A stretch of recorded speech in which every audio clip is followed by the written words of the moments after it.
بسم اللہ الرحمن الرحیم۔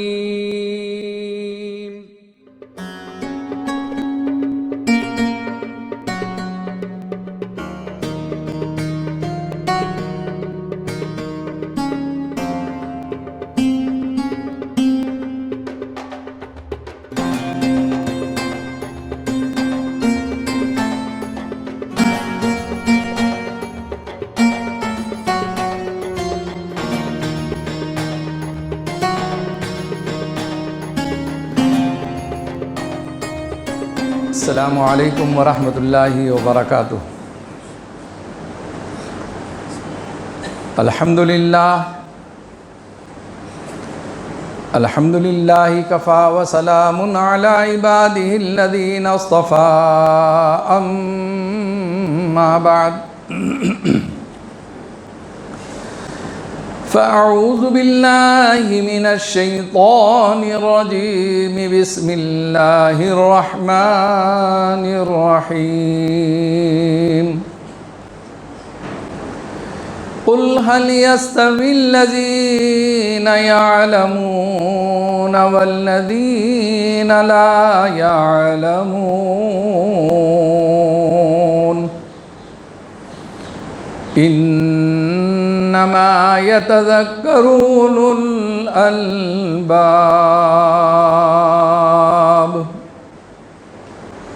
وقال الله تبارك وتعالى في شان حبيبه، ان الله وملائكته يصلون على النبي، يا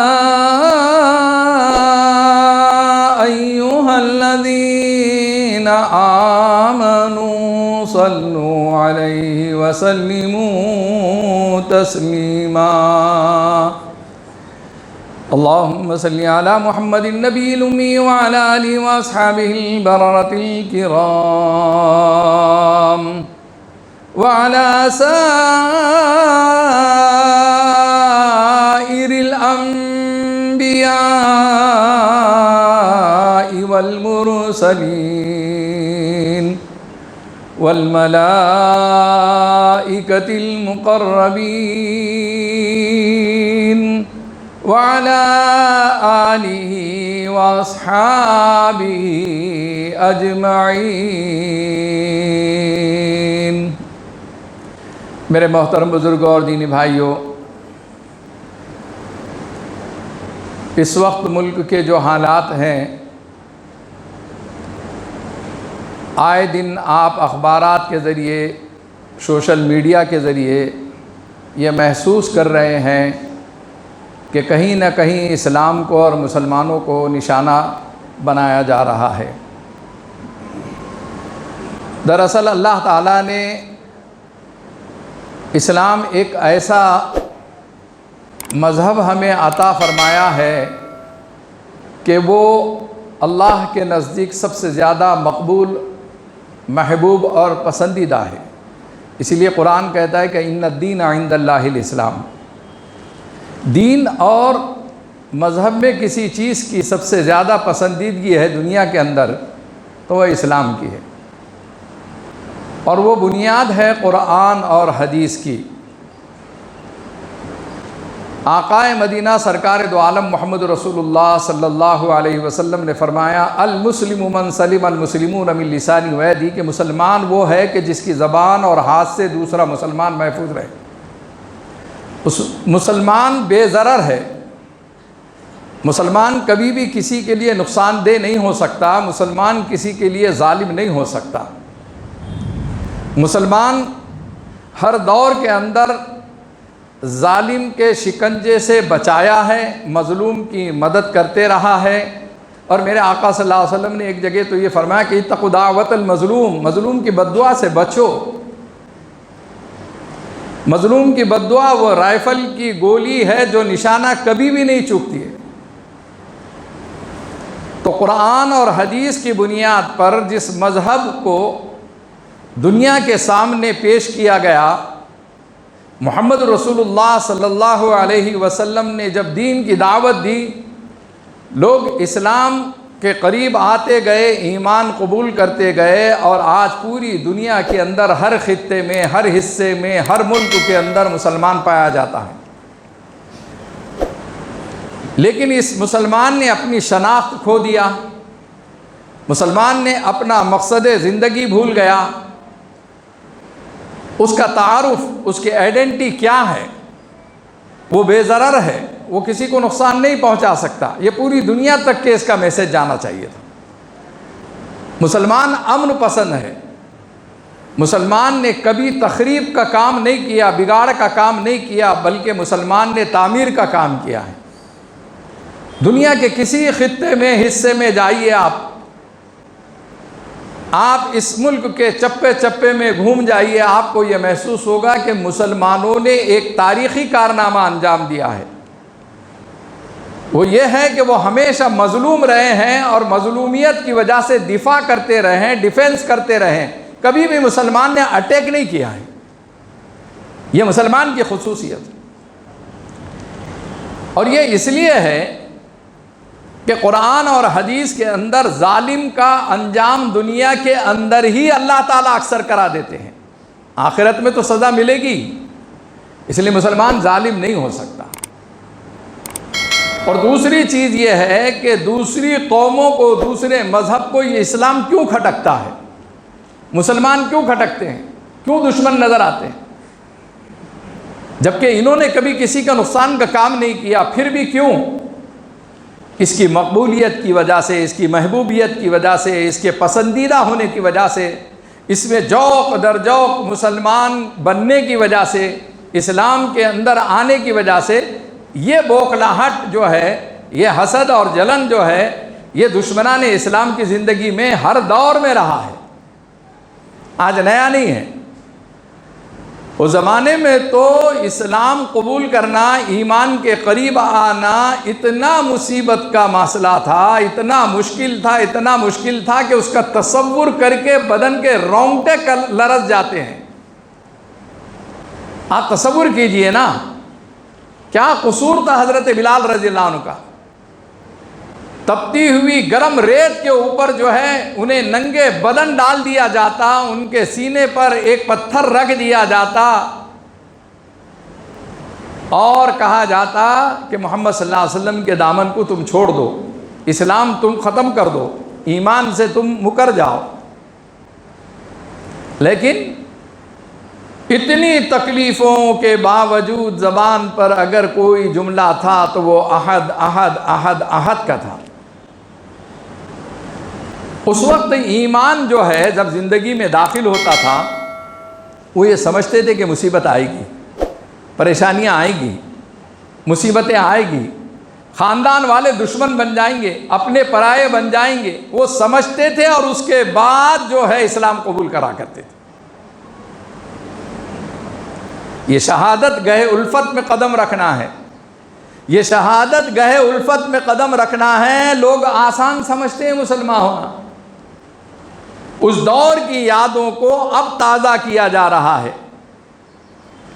اب سب سے زیادہ دشمنان اسلام کو اگر کوئی کھٹکتا ہے تو وہ داڑھی اور ٹوپی والا کھٹکتا ہے، اور ان کو یہ محسوس ہوتا ہے کہ ہر داڑھی ٹوپی والا مولانا ہے، حالانکہ ایسا ہے نہیں۔ اور مسلمانوں کو بھی سمجھنا چاہیے، کبھی کبھی یہ بھی گمراہی میں دودھ والے مولانا، گوشت والے مولانا، پان والے مولانا، ٹھیلے والے مولانا، یہ سارے مولانا کے چکر میں پڑھ کر غلط مسئلے سیکھ لیتے ہیں اور غلط مسئلوں پہ چلتے ہیں، انہیں بھی بچنا چاہیے۔ ہر داڑھی اور ٹوپی والا مسلمان جو ہے وہ مولانا نہیں ہو سکتا۔ مولانا ایک ڈگری ہے 10 سال کی، اور یہ علم حاصل کرنے کے بعد وہ عالم دین یا حافظ قرآن یا قاری قرآن جب بنتا ہے تو مذہبی اعتبار سے ایک مقام اس کو اللہ تعالیٰ نے دیا ہے، وہ میرا اور آپ کا دیا ہوا نہیں ہے، دنیا والوں کی ڈگری دی ہوئی نہیں ہے۔ محمد رسول اللہ صلی اللہ علیہ وسلم نے فرمایا، من لم یرحم صغیرنا ولم یعقر کبیرنا ولم یحترم علماءنا فلیس منا۔ میرے آقا صلی اللہ علیہ وسلم نے فرمایا، جو چھوٹوں پر شفقت نہیں کرتا، بڑوں کا اکرام نہیں کرتا، علماء دین کا احترام نہیں کرتا، وہ مجھ میں سے نہیں۔ جو علماء دین کا احترام نہیں کرتا، احترام کیوں کرو؟ اس لیے کرو کہ محمد رسول اللہ صلی اللہ علیہ وسلم فرمایا۔ قرآن اور حدیث کی روشنی میں اس کا ایک مقام ہے، ایک منصب ہے عالم دین کا، اور اس منصب اور مقام کی وجہ سے ہم عالم سے محبت کرتے ہیں۔ گویا علماء سے محبت ہمارے ایمان کا جز ہے۔ علماء سے محبت، حافظ قرآن سے محبت، امام سے محبت، یہ ہمارے ایمان کا جز ہے، ہماری محبت کی نشانی ہے، اور اس محبت پر بھی ہمیں اللہ تعالیٰ اجر و ثواب عطا فرماتے ہیں۔ اسی لیے اللہ کے رسول صلی اللہ علیہ وسلم نے علماء دین کو وارثین انبیاء فرمایا۔ العلماء ورثۃ الانبیاء، بہت بڑا مقام ہے، سرٹیفکیٹ محمد رسول اللہ صلی اللہ علیہ وسلم کا دیا ہوا ہے، انسانوں کا دیا ہوا نہیں ہے۔ علماء کو بہت بڑا مقام دیا، وارثین انبیاء، نبیوں کے وارث، اتنا بڑا مقام، اتنا بڑا اعزاز، اتنا بڑا ایوارڈ کس لیے ملا؟ کہ قرآن اور حدیث سے اس کی نسبت ہے، اس نے 10 سال گزارے ہیں، اور اس کے بعد ایک عالم دین، حافظ قرآن، قاری قرآن بنتا ہے۔ اللہ تعالیٰ نے ایک مقام دیا ہے، اور اس مقام کو محسوس کرنا چاہیے ہمیں، ہمارے آپ کا دیا ہوا نہیں، ان کا ان کا منصب دیا ہوا نہیں ہے۔ اور میرے آقا صلی اللہ علیہ وسلم نے ایک جگہ فرمایا، اغدو عالما او متعلما او مستمعا او محبا فلا تکن خامسا فتولد۔ عالم بنو یا طالب علم بنو یا علماء کی بات سننے والے بنو یا علماء سے محبت کرنے والے بنو، 5ویں نہ بنو کہ ہلاک ہو جاؤ گے۔ اب سب کے قسمت میں عالم بننا تو ہے نہیں، ٹھیک ہے، کسی وجہ سے آپ عالم نہیں بنے، لیکن آپ طالب علم تو بن سکتے ہیں نا۔ طالب علم بننے کے لیے کیا کرنا پڑتا ہے؟ کوئی بہت بڑا داخلہ لینا پڑتا، خالی نیت اور ارادہ کر لو کہ میں دین کا ہر مسئلہ پوچھ کر جو ہے عمل کروں گا، پوری زندگی طالب علمانہ گزاروں گا، دین کے کسی مسئلے میں میں اپنی نہیں چلاؤں گا، ضد اور ہردر بھی نہیں کروں گا، بس آپ طالب علم بن گئے، اور اتنا بڑا مقام آپ کا بھی بن گیا۔ دیکھیے عالم نہیں بنے، عالم کا تو مقام تھا، لیکن طالب علم کا کیا مقام ہے؟ طالب علم بننے کا ارادہ اور نیت آپ نے کر لیے تو فرمایا رسول اللہ صلی اللہ علیہ وسلم نے کہ جو دین کے علم حاصل کرنے کی، دین کی طلب رکھتا ہے، علم کی طلب رکھتا ہے، تو چرند پرند حیوانات حتیٰ کہ سمندر کی مچھلیاں تک کے اس کے لیے دعائیں مغفرت کرتی۔ بہت بڑا ولی بن گیا ہو، سمندر کی مچھلیاں جس کے لیے دعائیں مغفرت کر رہی۔ ارے آپ بڑے بزرگوں کے ہاتھ چومتے ہو، طالب علموں کا ہاتھ چومو، اس کا بہت بڑا مقام ہے، آپ وہ مقام حاصل کر سکتے ہیں، لیکن آپ مقام کیوں نہیں حاصل کرتے؟ یا مسلمان اس طرف توجہ کیوں نہیں دیتا؟ علم نہیں ہے، جہالت ہے، اور جہالت میں اتنا ابو جہل ہے یہ بنا ہوا۔ ارے کسی مولانا سے پوچھنے کی کیا ضرورت ہے، اپنے کو سب معلوم ہے، بولے ہو گیا، کام سے گیا، اپن خود عالم ہے، اپن مفتی ہے، میرا بیٹا مفتی ہے، کیا کرنے کی کیا ضرورت ہے کسی عالم سے مسئلہ پوچھنے کی؟ بھئی یہاں سے وہ ختم ہو گیا طالب علمی کی زندگی سے۔ جب تک آپ طالب علم ہیں، آپ کا مقام ہے کہ چرند پرند حیوانات حتیٰ کہ سمندر کی مچھلیاں تک کیا آپ کے لیے دعائیں مغفرت کر رہی، آؤ وہ مقام حاصل کر لو۔ اور وہ بھی مقام اگر آپ نے حاصل کیا تو محمد رسول اللہ صلی اللہ علیہ وسلم کے فرمان کے لحاظ سے کیا، میرے بولنے سے نہیں لیا۔ مولانا محفوظ الرحمان نے کہا ہے لہذا مجھے عمل کرنا ہے، نہیں، مولانا محفوظ الرحمان دین کا علم آپ تک کے پہنچا رہے ہیں، وہ محمد رسول اللہ صلی اللہ علیہ وسلم کا فرمان، ان کا میسج، ان کا پیغام آپ تک کے پہنچا رہے ہیں کہ عالم بنو یا طالب علم بنو۔ طالب علم بھی نہیں بننا ہے آپ کو تو فرمایا کہ علماء کی بات سننے والے بنو۔ اب ہر جمعہ کو مسجد جمیل بیگ کے اندر ماشاءاللہ آدھا گھنٹہ جو ہے ہر عالم آ کر دین کی بات کرتا ہے، اور ہمارے معید بھائی اور ان کے رفقا نے ایک بہت اچھا نظم کر دیا ہے کہ آپ سنیں گے، جا کر پھر بعد میں یوٹیوب پر دیکھیں گے تو یہ چینل کی وجہ سے آپ کے گھرانے کی خواتین کو آپ سنا سکیں گے۔ پورے شہر میں، پورے ملک کے اندر، پوری دنیا میں مسجد جمیل بیگ کا ایک پیغام، میسج جاتا ہے۔ کچھ لوگوں کو اس کا اعتراض ہو سکتا ہے، وہ بات کر سکتے ہیں، لیکن اس کی افادیت بہت زیادہ ہے کہ مسجد جمیل بیگ کا جو پیغام ہے، جو میسج ہے، وہ پوری دنیا تک کے جا سکتا ہے، خواتین تک کے خاص طور پر آپ سنا سکتے ہیں۔ آپ یہاں کے ذمہ داروں سے رابطہ کر کے یہ بیان ہوا یہ آپ حاصل کریں یوٹیوب پر سے، اور خواتین کو بٹھا کر سنائیں۔ آپ مستورات کے اندر علم کی بہت کمی ہے، تو آپ علماء کی بات سننے والے بنیں، اور اس کے لیے آدھا گھنٹہ فارغ کر لیں، چاہے کچھ بھی ہو جائے۔ 3 بجے سے 3:30 تک کے میں یہاں مسجد جمیل بیگ کے اندر آؤں گا، اس لیے کہ دین کی بات سنائی جاتی، اور جہاں جہاں علماء اکرام کے بیانات جمعہ کے دن ہوتے، وہی مسجد میں جایا کرو، تاکہ یہ 15 منٹ اور آدھا گھنٹے کے اندر آپ کو اتنا بڑا علم ملتا ہے، اتنا بڑا علم ملتا ہے کہ جو ہفتے بھر اور مہینے بھر میں کتابوں کے مطالعے سے آپ کو نہیں مل سکتا۔ میرا دعویٰ ہے کہ 10 کتابیں پڑھنے کے بعد، 10 گھنٹے محنت کرنے کے بعد جو دین آپ حاصل کرتے ہیں، وہ صرف آدھے گھنٹے کے اندر آپ کو مل سکتا ہے۔ شرط یہ ہے کہ آپ کے اندر طلب ہو، تڑپ ہو، آپ اس فکر کے ساتھ آئیں۔ یہ نہیں ہے کہ سب سے آخر میں آنا اور سب سے پہلے نکل کے چلے جانا، یا یہ کہ مصیبت سمجھ کے کہیں نماز نہیں ملی تو مصیبت کی وجہ سے یہاں پر آنا، یہ نہیں، یہ نیت ہی خراب ہے۔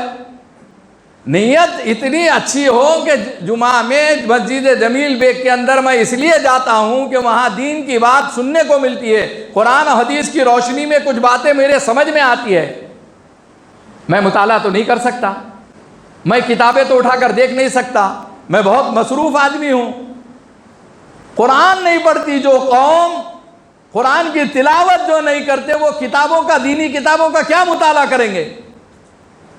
اب آپ کے لیے، مسلمانوں کے لیے کئی مساجد کے اندر یہ انتظام ہے کہ جمعہ سے پہلے 10-20 منٹ کا بیان کا یعنی طے کیا گیا۔ حال یہ ہوتا ہے کہ شروع میں 10-20 رہتے ہیں، آدھے رہتے، پھر بعد میں آدھی مسجد ہوتی ہے، اور بیان ختم ہونے کے ٹائم پر پورے رہتے ہیں۔ ان کو سمجھ بھی نہیں آتا یہ کائی کے عنوان پہ بات کرے، کیا بولے کہ کیا ہے کہ معلوم نہیں بول کے، شروع سے رہے تو سمجھ میں آتا۔ یہ جذبہ اپنے اندر پیدا کرو کہ ہم صرف یہاں نماز کو نہیں، دین بھی حاصل کرنے کے واسطے آ رہے ہیں، دین کا میسج لے کے جائیں گے، دین کا پیغام لے کے جائیں گے۔ اب علماء کی بات سننے والے بنو۔ پھر آخر میں میرا آقا صلی اللہ علیہ وسلم نے یہ بھی فرمایا، چوتھی بات، کہ علماء سے محبت کرنے والے بنو۔ بھائی آپ عالم نہیں بن سکتے، طالب علم نہیں بن سکتے، علماء کی بات سننے والے نہیں بن سکتے، تو خالی عالم سے محبت کرنے والے بنو۔ اور عالم سے محبت کیوں کریں گے؟ اس لیے کریں گے کہ محمد رسول اللہ صلی اللہ علیہ وسلم فرمایا۔ سارے اختلافات بھلاؤ آپ۔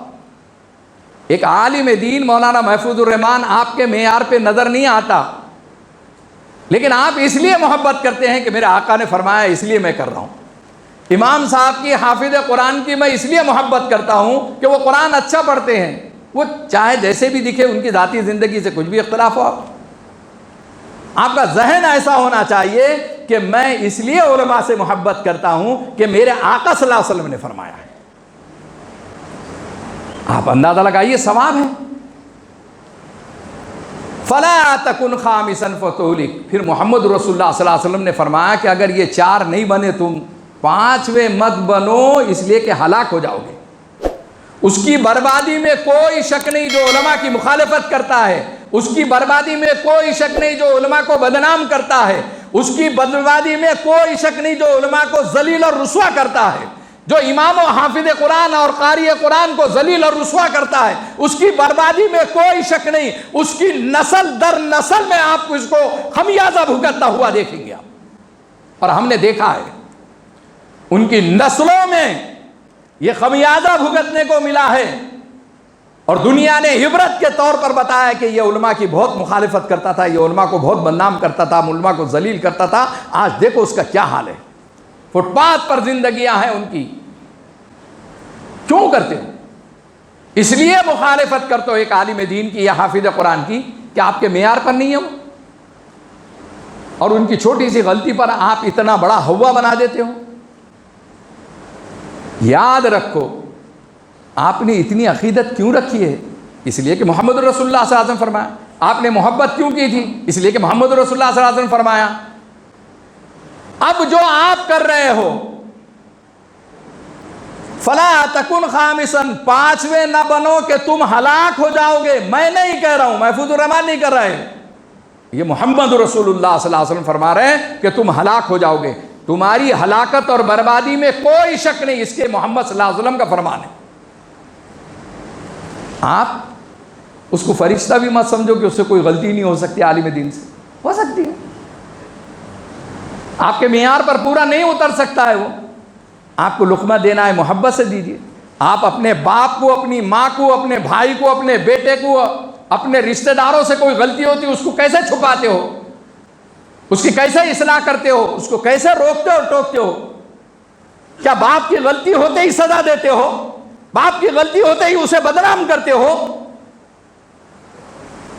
ماں باپ سے زیادہ بڑا درجہ اللہ تعالیٰ نے دیا ہے کہ یہ انبیاء کے وارث ہیں. کسی اعتبار سے اس کا جواز نہیں ہے کہ ان کو ذلیل اور رسوا کریں، اسے بدنام کریں. میرے عزیز دوستو، میرے آقا صلی اللہ علیہ وسلم نے یہ بھی تو فرمایا وَلَمْ يَحْتَرِمْ عُلَمَانَا، جو علماء کا ادب اور احترام نہیں کرتا وہ مجھ میں سے نہیں ہے. وہ لاکھ عاشقان رسول کا دعویٰ کرے، غلامان محمد کا دعویٰ کرے، میں محمدی ہوں، میں محمدی ہوں، میں نبی کا نام لیوا ہوں، میں نبی کا چاہنے والا ہوں، لاکھ تو کہے، اگر تو علماء کی مخالفت کرتا ہے تو نبی فرمائیں گے تو مجھ میں سے نہیں، میری جماعت میں سے نہیں، نکل جا. اتنا سخت جملہ، وَلَمْ يَحْتَرِمْ عُلَمَانَا فَلَيْسَ مِنَّا، جو علماء دین کا ادب اور احترام نہیں کرتا وہ مجھ میں سے نہیں ہے. تمہارے معیار پر اترے یا نہ اترے، تمہاری سمجھ میں عالم دین حافظ قرآن آئے یا نہ آئے، تم کو اس کا ادب اور احترام اس لیے کرنا ہے کہ تمہارا مذہب کہتا ہے، تمہارا دین کہتا ہے، قرآن اور حدیث کہتا ہے، نبی صلی اللہ علیہ وسلم فرماتے. اس لیے جہاں کہیں اپنے آزو بازو علماء کی مخالفت کرنے والے، اماموں کی مخالفت کرنے والے ملتے نا، اس کو روکو، اس کو ٹوکو، اس کو سمجھاؤ. ارے کیا بیوقوفی کر رہا ہے تو؟ ہم روکتے بھی نہیں، ٹوکتے بھی نہیں. تمہارے باپ کے خلاف بولا، تمہاری ماں کے خلاف بولا، تمہارے خاندان کے خلاف بولا، پھر تو ایسا ہاتھ یہ بتا دیتے ہمارے خاندان کے بارے میں بول رہا، ہمارے ماں باپ کے بارے میں بول رہا، فوراً غصہ آ جاتا. لیکن کبھی یہاں ایمانی رشتہ یاد آتا کہ علماء سے کیسا ہمارا رشتہ ہے، حفاظ اکرام سے ہمارا کیسا رشتہ ہے؟ کبھی یاد نہیں آتا. لیکن الحمدللہ علماء کی محنت رنگ لائی، داعیوں کی محنت رنگ لائی، دین کی محنت کرنے والوں کی محنت رنگ لائی. آج ہم دیکھ رہے ہیں کہ مولانا کلیم الدین صدیقی کو جو گرفتار کیا گیا، جو ان پر ظلم کیا گیا ہے، سارے ملک کے اندر، ملک کے علاوہ جگہوں پر سب کے احساسات اور جذبات یہ ہیں کہ وہ محبت ابھر کر آئی. کسی نے احتجاج کیا، کسی نے دھرنا کیا، کسی نے میمورنڈم دیا، حکومت کے سامنے ڈٹ کر کھڑے ہو گئے نوجوان.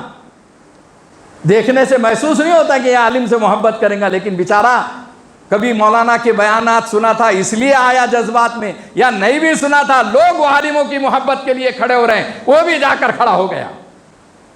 یہ پورے ملک نے بتایا کہ یہاں کے مسلمان، یہاں کے ایمان والے علماء سے محبت کرنے والے ہیں. مولانا کلیم الدین صدیقی یو پی کے رہنے والے، لیکن ان کی محنت پوری دنیا کے اندر تھی. پورے دنیا کے مسلمان بے چین ہیں اور حکومت ہند سے یہ مطالبہ کر رہے ہیں کہ بلا شرط جو ہے انہیں رہا کیا جائے. کیا یہ قصور ہے؟ ان پہ جو چارجز لگائے ہیں، جو الزامات لگائے گئے ہیں، ایک بھی الزام کوئی ثابت نہیں کر سکتا. جنہوں نے گرفتار کیا ہے ان کے پاس جو ہے بے بنیاد الزامات کا پلندہ ہے. ایک بھی، میں چیلنج کرتا ہوں، میرے 2-3 بیانات اس کے سلسلے میں آئے، میں آج حکومت ہند سے کہنا چاہتا ہوں اور علل اعلان آپ سے بھی کہتا ہوں کہ آپ ہر جگہ اس بات کو کہیے کہ مولانا کلیم الدین صدیقی نے ایک شخص کو جبراً مجبور کر کے مسلمان بنایا. ایک مثال نہیں دے سکتے آپ، ایک مثال نہیں دے سکتے. ان کا مزاج ہی نہیں تھا. وہ بیچارے اتنے بھولے بھالے، سیدھے سادے، بہت سیدھے سادے عالم، پوری دنیا کے اندر انٹرنیشنل شخصیت اور انتہائی سادہ، جنہوں نے ملا ہوگا انہیں یاد ہے. مولانا کلیم الدین صدیقی کے اوپر پھر باہر سے بیرون ممالک سے فنڈنگ آنے کا الزام. پہلی بات تو یہ کہ یہ غلط ہے. دوسری بات یہ ہے کہ بیرونی ممالک سے جو فنڈنگ آتی ہے وہ کتنی تنظیموں کو, کتنی جماعتوں کو ملک کے اندر کہاں کہاں آتی ہے, یہ تمہارے بغیر اطلاع کے یہ خفیہ برانچ کے لوگ, یہ پولیس والے جو ہے سوتے رہتے, اور 4 سال کے بعد, 3 سال اور 10 سال کے بعد ان کو خواب میں کوئی دکھاتا کہ ان کے پاس آئی ہوئی ہے, ان کو پکڑو. یہ کیا بات ہو رہی؟ جن کے پاس اس کا سرٹیفکیٹ ہے وہ کام کرتے ہیں, اس کا حساب دیتے ہیں, انکم ٹیکس میں دیتے ہیں, سیل ٹیکس میں دیتے ہیں, دوسری اور جگہوں پر دیتے ہیں, ای ڈی کو بتا سکتے ہیں, سب کچھ ہے. طریقہ کار ہو سکتا تھا, لیکن یہ طریقہ کار غلط ہوا کہ وہ ایک سفر سے واپس آ رہے ہیں اور فلمی اسٹائل میں کسی گنڈوں کو جیسے پکڑتے ہیں ویسی چھپ گھیر کر جو ہے ان کو پکڑ کر لے کے جا رہے ہیں. بھائی میرے, جن کو تمہیں پکڑنا چاہیے وہ تو محلوں میں رہ رہے ہیں, اے سی میں بیٹھے ہوئے ہیں, اور جو بیچارے یعنی دین کی محنت کے لیے, اللہ کے دین کی دعوت دیتے ہوئے داعیانہ کردار ادا کر رہے ہیں, خالی مذہب کا پرچار نہیں کرتے, انسانیت اور مانوتا کا پرچار کرتے ہیں, اس ملک سے محبت کرنے کا بھی پرچار کرتے ہیں, اس ملک میں امن و آشتی لانے کا بھی پرچار کرتے ہیں. ایک بیان ان کا قانون کے خلاف کوئی نہیں بتا سکتا. اس لیے میرے عزیز دوستوں اور بزرگوں, مولانا کلیم الدین صدیقی کی محبت میں جو ہمارا بند بنایا گیا, ماشاءاللہ پورے مرٹھواڑہ میں بند بنایا گیا, بہت کامیاب رہا, لوگوں نے اپنے جذبات احساسات کا اظہار کیا, ایک میسج دیتا ہے, اور اس میسج کو باقی رکھیے. کہیں ایسا نہ ہو کہ مولانا کلیم الدین صدیقی کی محبت میں تو دھرنے دیے, احتجاج کیے, فلاں کرے, اور یہاں کے لوکل مولانا تمہاری سمجھ میں نہیں آتے تو ان کو ذلیل کرے, رسوا کرے, بدنام کرے. یہ کیا دوہرا رخ ہے؟ یہ کیا منافقت ہے؟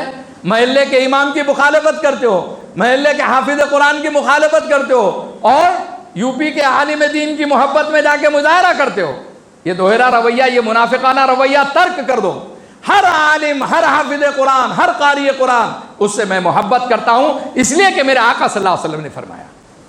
یہ ہے ہمارا نقطہ نظر, اور یہ ہے میسج میرے عزیز دوستوں اور بزرگوں. اللہ کے رسول صلی اللہ علیہ وسلم نے اس امت کو امت بنایا, امت واحدہ بنایا. مسلکوں کی, فلاں چیز کی, ساری چیزوں کو ہم نے چھوڑ کر اوپر اٹھ کر جو ہے سبھی جماعتوں نے, سبھی تنظیموں نے اس بات کا اظہار کیا ہے کہ یہ بیجا گرفتاری ہے. ٹھیک ہے, کسی کو خوشی ہوتی ہے, کسی کو اپنی روٹیاں سیکنے کو ملتی ہے, کسی کو ووٹ اس سے ملتے ہیں, وہ ان کی سیاست وہ جانے, لیکن جو ہے یہ مسلمانوں کے جذبات سے کھلواڑ کرنا ہے, مسلمانوں کے جذبات کے ساتھ کھلواڑ کرنا ہے. اس لیے اس کو بند ہونا چاہیے, اور یہ ذہن میں رہنا چاہیے کہ ہر داڑھی ٹوپی والا تمہیں جو غلط نظر آتا ہے اس کے اندر ایک انسانیت کا پیغام بھی ہے, مانوتا کا پیغام بھی ہے, امن و آشتی کا پیغام بھی ہے. وہ پورے ملک کے لیے ترقی کا ذریعہ بھی بن سکتا ہے, ملک کے اندر امن و آشتی کا ذریعہ بھی بن سکتا ہے. یہ تلاش کرنا چاہیے. ابھی تو غیر مسلموں نے بھی داڑھی رکھنا شروع کر لی, انہوں نے بھی ٹوپی پہننا شروع کر دی, اور وہ منگنے کے واسطے آ جاتے, بعد میں جو ہے پکڑ میں آئے تو معلوم ہوتا ہے کہ یہ رام ہے, رحیم نہیں ہے, اور نام تو اس نے رحیم کا رکھا لیکن رام نکلا. ابھی تو غیر مسلم پکڑے جا رہے ہیں. تو داڑھی ٹوپی تو کوئی بھی رکھ رہا ہے. اگر دنیا میں جینا ہے تو کچھ پہچان پیدا کر, اگر دنیا میں جینا ہے تو کچھ پہچان پیدا کر. لباس خضر میں یہاں سینکڑوں رہزن بھی پھرتے ہیں, ہرا لباس پہن کر ڈاکو بھی آ سکتا ہے, داڑھی ٹوپی پہن کر کوئی اور بھی ایمان کا لٹیرا آ سکتا ہے. اس سے بھی ہمیں واقف ہونا چاہیے. اللہ جل شانہ مجھے آپ تمام کو عمل کی توفیق عطا فرمائے. میرے عزیز دوستو, آپ جانتے ہیں کہ اس مسجد کے اندر غریبوں کے لیے اور پریشان حال لوگوں کے لیے جو ایک لنگر خانہ چلتا ہے, وہ بزرگوں کی یاد دلا دیتا ہے, خانقاہوں کی یاد دلاتا ہے. ماشاءاللہ اس کے لیے جو ہے آپ کا تعاون بہت بڑا قیمتی تعاون ہے. آپ کی صفوں میں جب آ رہے ہیں آپ دل کھول کر تعاون فرمائیے, اور اسی طریقے سے جاتے وقت میں آفس کے اندر آپ جو ہے بھرپور اپنے امداد, چاہے مہینے بھر کے بعد ہو, 15 دن کے بعد ہو, آپ لکھا سکتے ہیں. آپ کوشش کریں کہ یہ ایک مسجد ہی نہیں, ایک میں تحریک ہے میں سمجھتا ہوں. اور یہاں ایک وقت واحد میں تقریباً 2-2 ہزار لوگوں کے کھانے کا انتظام ہوتا ہے. جو چیزیں مثال کے طور پر دی جا سکتی ہے, پورے ملک میں جو ہے ایک مثال دی جا رہی ہے مسجد جمیل بیگ کی, کہ یہاں جو لنگر خانہ چل رہا ہے, لوگوں کے کھانے کا جو نظم کیا جاتا ہے, بلا تفریق مذہب و ملت. آپ دیکھیں گے کھانے کے وقت میں ایسا بڑا پیارا منظر ہوتا ہے کہ غریب اسٹوڈنٹ بھی آ کے کھانا کھا رہے ہیں ماشاء اللہ, غیر مسلم بھائی بھی, فقیر بھی آ کر بیٹھ کر کھانا کھا رہے ہیں, اور مسافر بھی کھانا کھا رہے ہیں. تو یہ سارا منظر جو ہے اور یہ آپ کا قیمتی روپیہ اور قیمتی تعاون جو ہے ایک شکل میں آتا ہے, اس شکل کو باقی رکھنے کی آپ کی کوشش ہونا چاہیے. اور میں یہ سمجھتا ہوں کہ یہاں پر جو لوگ آتے ہیں وہ یقیناً جو ہے بہت بھرپور تعاون کرتے رہتے ہیں. اللہ تعالیٰ آپ کے مال کو بے انتہا قبول فرمائیں. صفوں میں جو ہے جلدی اٹھے. تو یہ جو ایک یعنی جو ہے نظام جو چلایا گیا ہے, یہ جو نظام چلایا گیا ہے, یہ میرے عزیز دوستو اس کو باقی رکھنا, اس کا تحفظ اور بقا کرنا, یہ میرا اور آپ کا اخلاقی دینی فریضہ ہے. دیکھیے آپ کے گھرانوں میں جو شادیاں ہوتی ہے اس کی ایک شکل یہ بھی ہو سکتی ہے کہ آپ 10-20 لوگوں کا کھانا زیادہ بنا کر یہاں پر بھیج دیں, ان کو پہلے سے اطلاع دے دیں کہ فلاں دن یہاں ہمارے پاس شادی ہے اور ہم 20 لوگوں کا کھانا یا 50 لوگوں کا کھانا بھیج رہے ہیں. اسی طریقے سے کسی وجہ سے ہمارے پاس بچ جاتا ہے تو وہ کھانا بھی آپ یہاں پر بھیج سکتے ہیں. ایک تعاون کی یہ شکل ہے. آپ نیت کریں آپ کہ بھائی میں 10 مسکینوں کو 10 غریبوں کو کھانا کھلانا چاہتا ہوں, اس کی رقم لا کر آپ یہاں پر جمع کر سکتے ہیں. تو قطرے قطرے دریا کی شکل ہوتی ہے اور ایک اچھا نظام چل رہا ہے. آپ خود اس کو کھانے کے ان اوقات میں آ کر جب دیکھیں گے تو آپ کی روح خوش ہو جائیں گی انشاءاللہ. میرے عزیز دوستوں اور بزرگوں, یہ کھانا کھلانا اور غریبوں پر رحم کرنا, یہ جو سب ساری چیزیں ہیں, اس میں آپ کو ایک سسٹم میں آ کر اگر کام کریں گے تو آپ کو اس کی خوشی بے انتہا ہوتے رہے گی. اللہ تعالیٰ نے ایک نظام چلایا ہے جو پہلے زمانے میں بزرگان دین کا خانقاہوں کے ذریعے سے چلتا تھا, غریبوں یتیموں یسیروں کے لیے جو چلا کرتا تھا, وہ نظام آپ کو یہاں پر معید بھائی اور ان کے رفقا, ان کی ٹیم جو ہے, یہاں کے امام صاحب وغیرہ جو ہے بڑی محنت اور بہت اخلاص کے ساتھ وہ کام کرتے ہیں. انہوں نے کبھی بھی نام و نمود کے لیے یہ کام نہیں کیا ہے. اس لیے ہمارا آپ کا جو ہے اخلاقی اور دینی فریضہ ہے, اس کا بھرپور مدد کرتے رہے, تعاون کرتے رہیں. اللہ تعالیٰ مجھے اور آپ تمام کو عمل کی توفیق عطا فرمائیں, اس کام کے تحفظ اور بقا کے اللہ تعالیٰ فیصلے فرمائیں. وآخر دعوانا ان الحمد للہ رب العالمین.